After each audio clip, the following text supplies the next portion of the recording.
महाभारत कथा भाग 9 इंद्रप्रस्थ की स्थापना।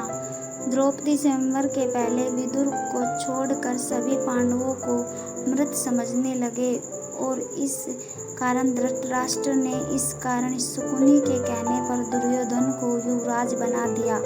द्रौपदी स्वयंवर के तत्पश्चात दुर्योधन आदि को पांडवों के जीवित होने का पता चला। पांडवों ने कौरवों से अपना राज्य मांगा, परंतु गृह युद्ध के संकट से बचने के लिए युधिष्ठिर ने कौरवों द्वारा दिए गए खंडहर स्वरूप खांडवन आदि राज्य के रूप में प्राप्त किया। पांडवों की पांचाल राजा द्रौपदी की पुत्री द्रौपदी से विवाह उपरांत मित्रता के बाद वे काफी शक्तिशाली हो गए थे। तब हस्तिनापुर के महाराजा धृतराष्ट्र ने उन्हें राज्य में बुलाया। धृतराष्ट्र ने युधिष्ठिर को संबोधित करते हुए कहा, हे कुंती पुत्र, अपने भ्राताओं के संग जो मैं कहता हूँ सुनो। तुम खांडवप्रस्थ के वन को हटाकर अपने लिए एक शहर का निर्माण करो, जिससे कि तुम में और मेरे पुत्रों में कोई अंतर न रहे। यदि तुम अपने स्थान में रहोगे तो तुमको कोई भी क्षति नहीं पहुंचा पाएगा। पार्थ द्वारा रक्षित तुम खांडवप्रस्थ में निवास करो और आधा राज्य भोगो। धृतराष्ट्र के कथानुसार पांडवों ने हस्तिनापुर से प्रस्थान किया। आधे राज्य के आश्वासन के साथ उन्होंने खांडवप्रस्थ के वनों को हटा दिया। उसके उपरांत पांडवों ने श्री कृष्ण के साथ मैं दानव की सहायता से उस शहर का सौंदर्यीकरण किया। वह शहर एक द्वितीय स्वर्ग के समान हो गया। उसके बाद सभी महारथियों व राज्यों के प्रतिनिधियों की उपस्थिति में वहां श्री कृष्ण द्वैपायन व्यास से सानिध्य में एक महान यज्ञ और गृह प्रवेश अनुष्ठान का आयोजन हुआ।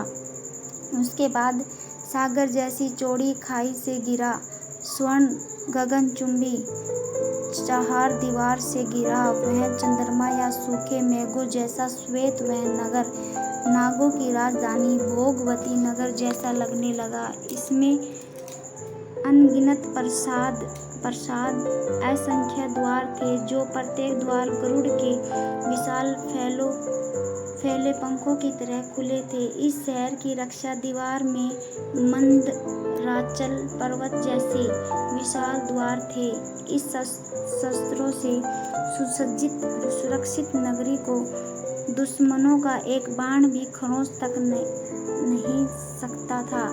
उसकी दीवारों पर तोपें और शतघनियां रखी थी, जैसे तमोही सांप होते हैं। बुर्जियों पर सशस्त्र सेना के सैनिक लगे थे। उन दीवारों पर बृहद लोह चक्र भी लगे थे। यहाँ की सड़कें चौड़ी और साफ थी। उन पर दुर्घटना का कोई भय नहीं था।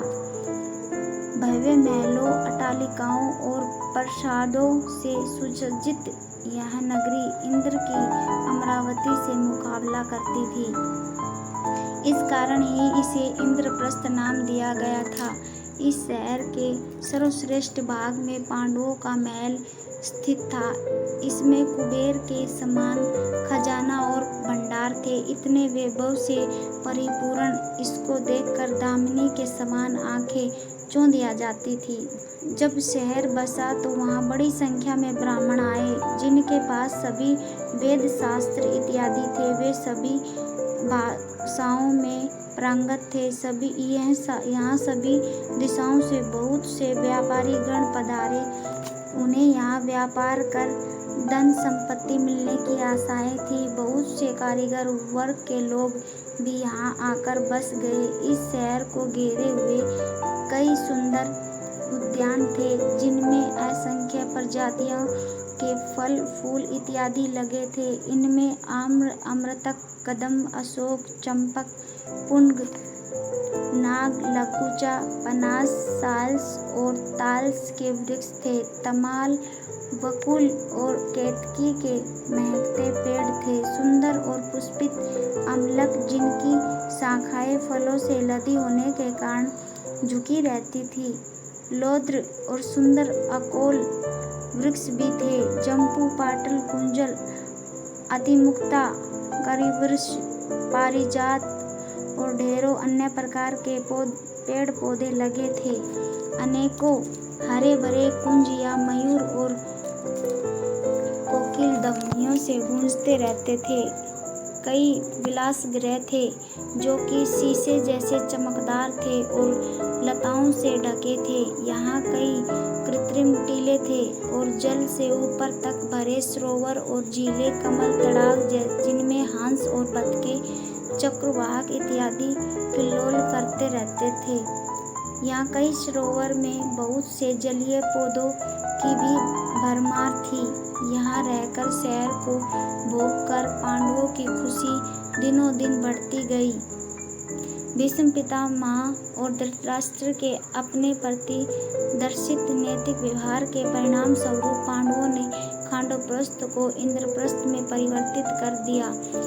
पांडु कुमार अर्जुन ने श्री कृष्ण के साथ खांडव वन को जला दिया और इंद्र के द्वारा की हुई वृष्टि का अपने बाणों के बाद से निवारण करते हुए अग्नि को तृप्त किया। वहां अर्जुन और कृष्ण जी ने समस्त देवताओं को युद्ध में परास्त कर दिया। इसके फलस्वरूप अर्जुन ने अग्निदेव से दिव्य गांडीव धनुष और उत्तम रथ प्राप्त किया और कृष्ण जी ने सुदर्शन चक्र प्राप्त किया था। उन्हें युद्ध में भगवान कृष्ण जैसे सारथी मिले थे तथा उन्होंने आचार्य द्रोण से ब्रह्मास्त्र आदि दिव्य आयुध और कभी नष्ट न होने वाले बाण प्राप्त किए थे। इंद्र अपने पुत्र अर्जुन की वीरता देखकर अति प्रसन्न हुए। इंद्र के कहने पर देवशिल्पी विश्वकर्मा और मैं दानव ने मिलकर खांडवन को इंद्रपुरी जितने भव्य नगर में निर्मित कर दिया, जिसे इंद्रप्रस्थ नाम दिया गया। भाग 10 देखने के लिए कमेंट करें।